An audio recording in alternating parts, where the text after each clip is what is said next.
We often spend our days in a state of constant intellectual engagement. Our work demands it, reading closely, spotting issues, anticipating arguments, analyzing risk. Legal work rewards the ability to stay mentally on for long stretches of time. Unfortunately, our mental engagement rarely stops when the workday ends. Instead, we may fill every remaining moment with some form of input.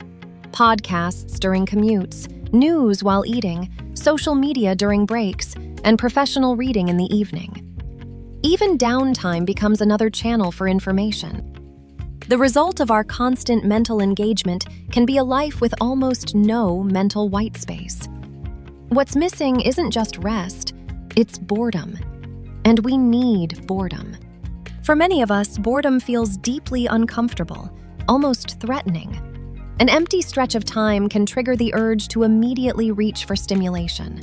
But the absence of boredom comes with a cost. Without periods of low stimulation, the brain has fewer opportunities to reset, integrate information, regulate emotion, and generate new ideas. In other words, boredom isn't wasted time. It's a biological recovery process.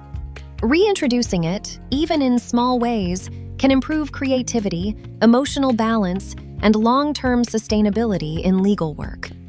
Here are 5 ways to begin bringing healthy, strategic boredom back into our lives and why we need it. First, create input-free transitions between activities. One of the easiest places to reintroduce boredom is in the spaces between things. Many of us instinctively fill these transitions with stimulation, listening to books while driving, checking email between meetings, watching CLE videos during lunch, or scrolling through news during short breaks. Instead of filling this time with mental input, experiment with leaving these moments empty. Try a commute without audio, or a short walk without headphones. These brief gaps allow the brain to shift out of analytical mode. Neuroscience research suggests that insight and creative problem-solving often occur during low-demand mental states.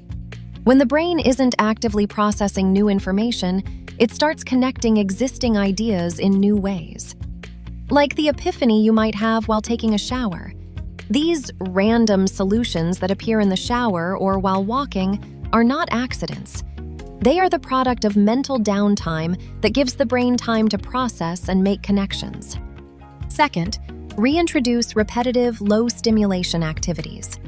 Many everyday tasks naturally create conditions for boredom.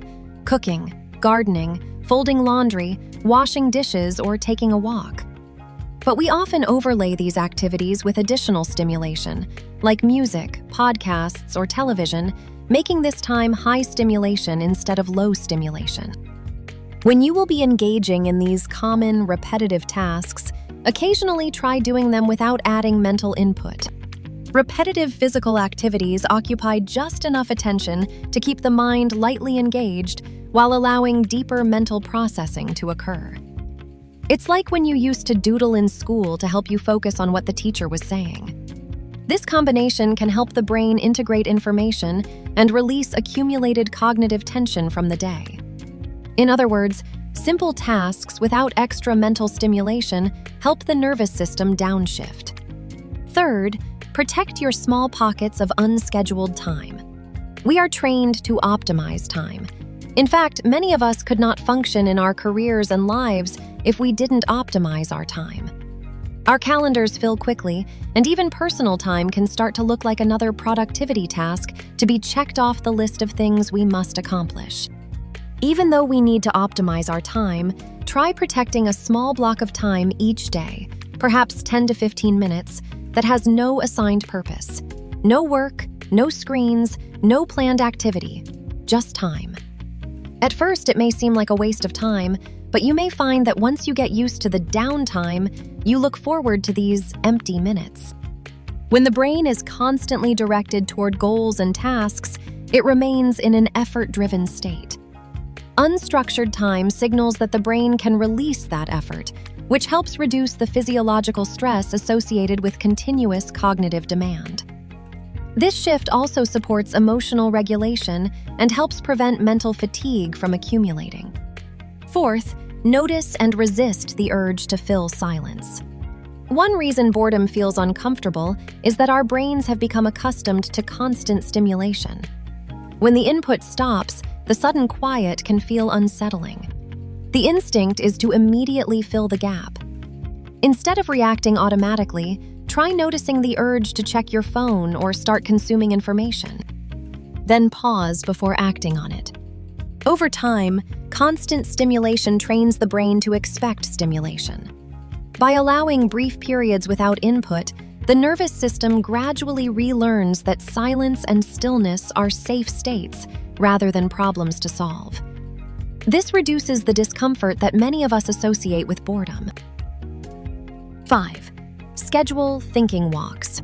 Walking without a specific destination or input can be a very effective way to create productive boredom for those of us who have a hard time spending time not doing something that feels productive. Instead of using the time to listen to something, allow the mind to wander. You may find your best ideas appear during these walks. Even if you don't have an epiphany or great idea, you're getting physical exercise and improving your mental health. It's a win-win. Walking activates the body while reducing cognitive load. This state supports the brain's default mode network, which is associated with reflection, memory consolidation, and creative insight.